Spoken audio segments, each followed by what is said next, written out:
আসসালামু আলাইকুম। আপনারা সবাই কেমন আছেন? আমি আলহামদুলিল্লাহ ভালো আছি।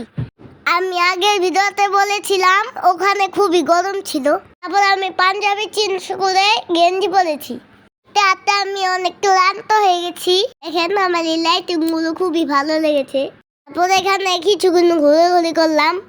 তারপরে মামা সবাইকে বলল, চলো হালকা পাতলা কিছু খেয়ে আসি। তারপরে সবাই মিলে একটা রেস্টুরেন্টে চলে গেলাম।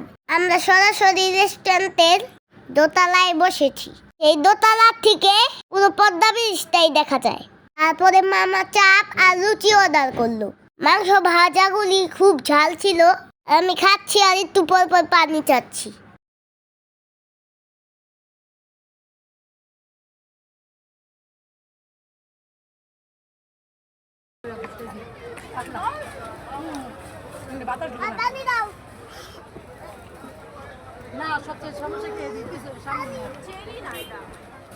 খাবারের থেকে পানি বেশি খেয়েছি। ঝাল আর গরম দুটো একসাথে আমার অবস্থা খারাপ করে দিয়েছে।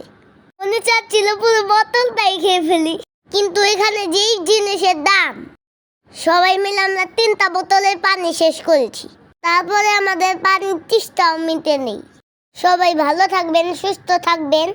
আর আমার ভিডিওটি যদি একটু ভালো লেগে থাকে অবশ্যই লাইক কমেন্ট করে যাবেন। আমার শরীর ভালো না, তারপরেও আমি আপনাদের জন্য ভিডিও দিয়ে যাচ্ছি। সবাই আমার জন্য দোয়া করবেন।